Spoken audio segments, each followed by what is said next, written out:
एक बात समझ आ रहा हूँ। बाकी कहने लगी है कि कैसी बात कर रहे हो? रुक्मिणी के साथ में तुम्हारी शादी हुई।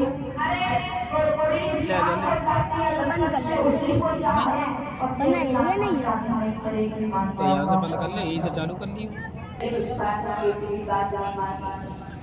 ससुराल कहने लगा भाभी तुम दूल्हा बना रही हो या नहीं बना रही हो? मेरे हाथ में देख रही हो तो क्या है? जैसे ही तलवार निकाली तो भाभी आया के मारे दूल्हा बनाने लगी। जब दूल्हा बनाने लगी बड़ी तलवार तो असफल होने लगे। जब असफल हुए तो भाभी समझाने लगी है कि बात जाओ इस शादी में असफल हो रहे हैं, ये शादी करना बेकार है, मत करो शादी और वहां पर मत जाओ। वैसे ही वहां पर रिश्तेदारी में आज हम जिस समय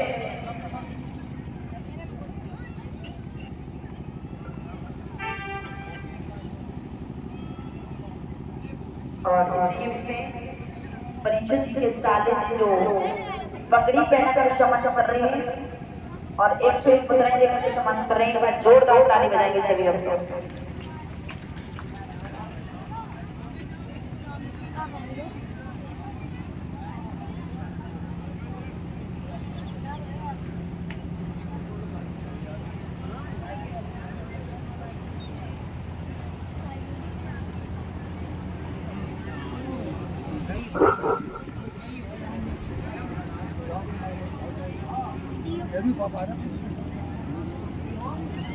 मेरे बंधु जिसने भाभी दूल्हा बनाने लगी तो असफल होने लगी।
समझाने लगी लेबर मत जाओ, ऐसी शादी किसी काम की नहीं है जिसमें अशुभ हो।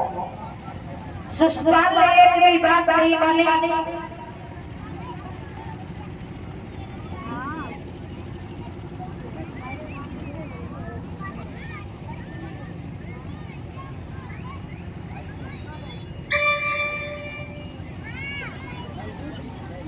मंगा दीदी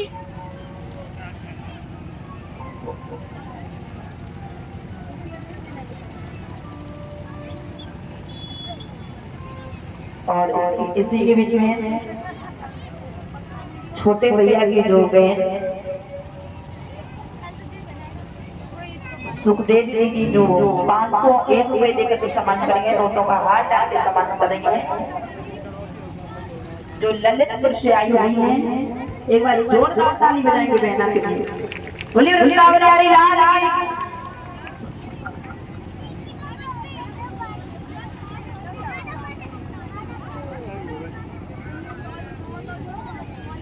और इसी के बीच में समीर यादव जो से इनकी तरफ से ये नोटों का हार 101 मुद्राएं आ रही हैं। भगवान सुख समझ लाने के बाद जोरदार ताली बजाएंगे सभी।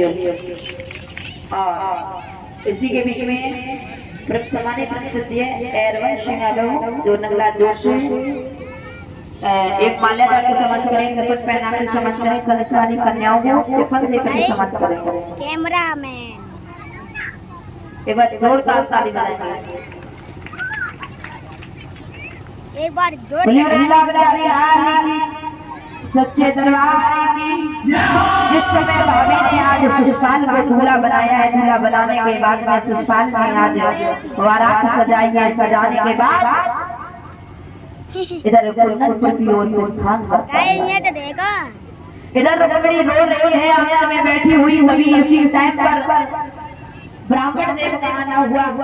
बिच्छा मांग ली। जिस समय द्वार पर आई आवाज लगाई है बिच्छा देही, अगर कोई है तो बिच्छा डाल।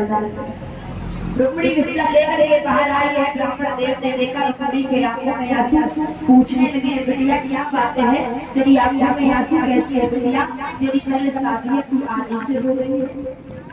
रुक्मिणी कहने लगी है ब्राह्मण देव को, मेरे भैया ने मेरे साथ अच्छा नहीं किया। मेरी शादी अपने सारे शिषपाल के लिए करना चाहता है और मैंने सिर्फ भगवान कन्हैया को चाहे और भगवान कन्हैया के अलावा किसी से शादी नहीं कर सकते। पंडित जी कहने लगे हैं बिटिया तू कन्हैया की इतनी मरी जा रही है, तू कन्हैया को कौन देखू है जो इतनी व्याकुल है? तब रुक्मिणी समझाए क्या बोली पंडित जी नहीं कन्हैया को देखू है। कहाँ देखो सवाल सपने में रात में आया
कह गए थे रुक्मिणी तुम मेरे लिए बस एक पत्र भिजवा देना, उसी पत्र के सहारे हम तुम्हें लेने आ जाएंगे।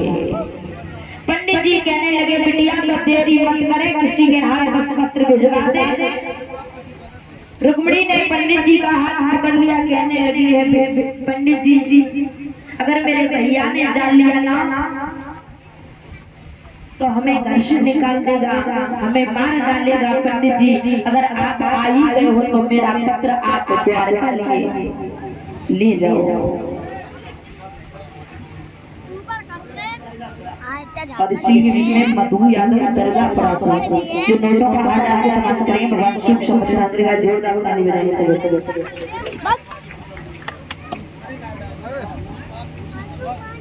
और ये भैया मोहन यादव नगला जोर से इनकी तरफ से नोटों का हार आ रहा है। भगवान सुख समृद्धि से हमेशा दानों की तबते नहीं भोले बाबा के भंडार को करते रहे।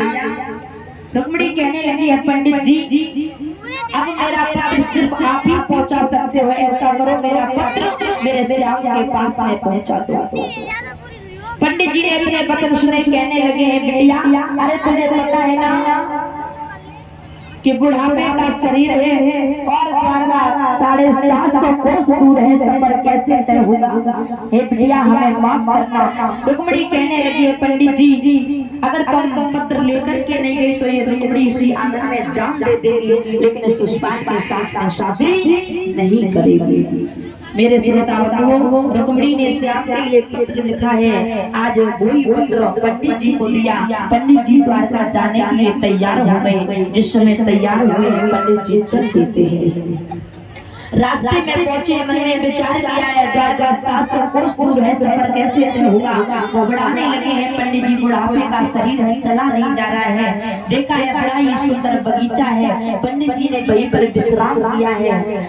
इधर जो विश्राम किया है, बड़ी सुंदर हवा चल रही है, नींद का झोंका लगा, पंडित जी सो जाते हैं। जब सो जाते हैं इधर श्याम सुंदर ने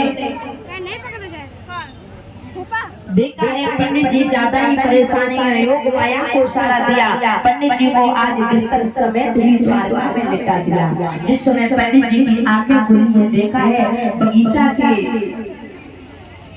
बगीचा में लेटे हुए थे। आज ये सुंदर सुंदर महल काशी दिखाई दे रही है। पंडित जी एकदम से उठे, घबराने लगे, कहने लगे यहाँ। और इसी के साथ साथ हमारे यहाँ जो विशेष प्रेम है हमारे मोहन यादव जी, ये माल्य अर्पण करके हमारा सम्मान करते हैं। बिहारी जी से कामना है इनके हाथ में धर्म कर्म के कार्य में आगे बढ़ते रहे, बिहारी जी उन पर कृपा बरसाए रखें। एक बार जोरदार तालियां बजाते हैं ऐसे भक्तों के लिए। उन्हें भगवान की